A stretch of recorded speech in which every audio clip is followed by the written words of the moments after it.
Welcome, everyone. We got a little special edition of a preview of Minnesota versus Phoenix.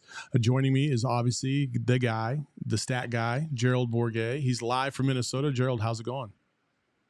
A little bit cold, but other than that, we're doing great. We're thriving. I heard you got some snow coming your way. That's a little scary. Little bit of snow here in April. Totally normal things going on out here. It's great.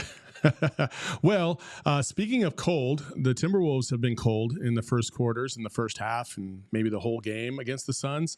I wanted to get into some key stats that we're looking for as we head into the series. So first, let's talk about the season series of the Timberwolves versus how they've done in the regular season. So we'll start there. Again, of course, the Timberwolves 0-3 against the Suns this season, a minus 15.7 differential, and a defensive rating of 123.7, an offensive rating of 108.1, as conversed to the regular season record of 56-26, fourth in the league.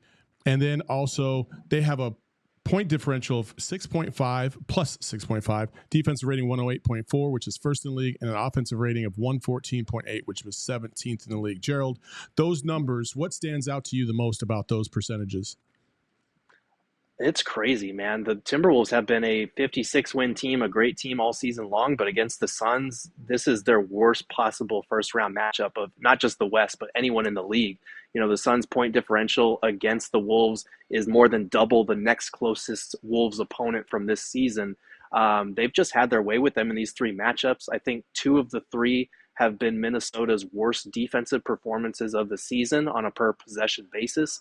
And the other one was their worst offensive performance of the season. So on either end of the court, it feels like the Suns have just had their number, and they're going to have to kind of drastically adjust if they want to make this a playoff series. You know, the prevailing thought is that they're going to have to muck it up. But in addition to that, their key players are going to have to play like they have been all season, as opposed to the trends that we're seeing against the Suns. And one of those guys is Mike Conley, who is averaging almost half as many assists as he has during the regular season. But in addition to that, their other key player, obviously, we can't ignore Anthony Edwards. And Ant's stats this season against the Suns have not been great. He's averaging 14.3 points a game, 3.7 assists, 3.3 turnovers, and 14 field goals attempted per game, field goal percentage of 31%, and a three-point percentage of 27.3%. And comparatively, the regular season, 25.9 points a game, 5 assists a game, 3.9 turnovers, 19.7 field goals attempts per game, and then 46.1% from field goal range, and a 35.7% three-point percentage. The Suns have done a really good job of really packing in the paint to force Anthony Edwards to really be a little bit more perimeter-based than I think he'd like. Yeah, I wrote about this over at GoPHNX.com, but they've done an excellent job with their tight shell defense. That's something that Frank Vogel has emphasized all season, but especially against this team. You know, you look at the point of attack defender on Anthony Edwards, whether it's Grayson Allen, Bradley Beal, Devin Booker, whoever it is, they've always got a guy behind him to the right and to the left, kind of shading over to discourage those driving lanes, kind of forming like a triangle sort of coverage against him.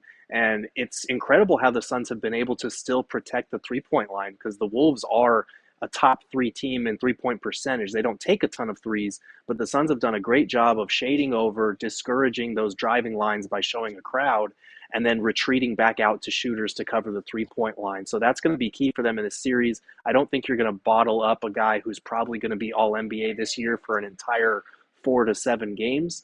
But if they're able to limit him the way they did during the regular season, 43 points on 42 shots, I don't think the Wolves are going to have enough offense to keep up. Yeah, no, and again, you know, you're talking about a team that needs to get ahead of games in order to really, force their dominance and really their defensive strategy and their physicality. And against the Suns, they have not been able to do so. And these fast starts are really killing them, especially in those first quarters when the Suns have jumped out to double-digit leads. The Minnesota Timberwolves versus other teams are a plus 73 first quarter total point differential, 16-19 record when trailing by double digits. Versus the Suns, they're a minus 40 first quarter total point differential, an 0-3 record trailing by double digits in every single game.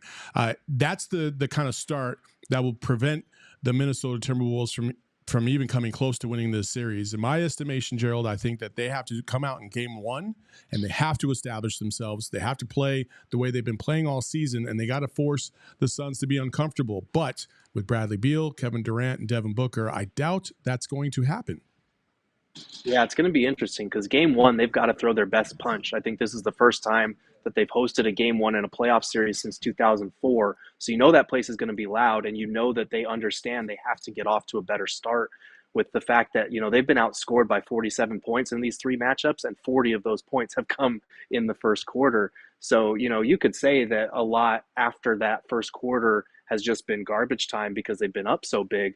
But they need to force the issue on the Suns and try to be like, look, this is a close game. How are you going to respond for once instead of playing with a double-digit advantage for all of the second halves that we've played in this series?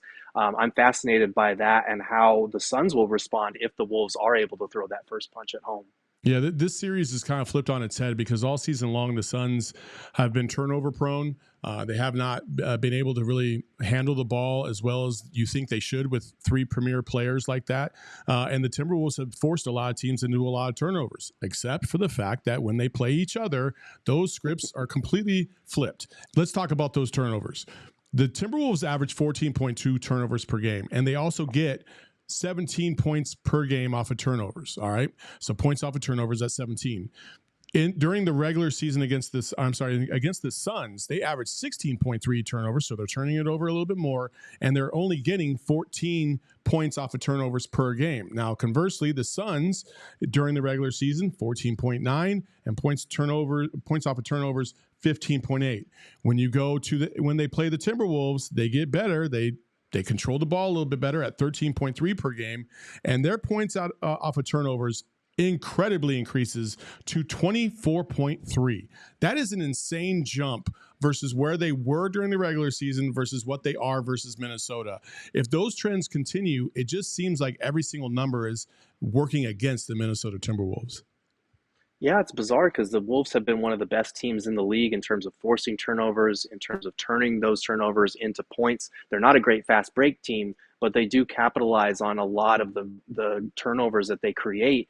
And the Suns, we know they've struggled with turnovers all season long. They've struggled with really bad live ball turnovers that turn any opponent into a fast break team.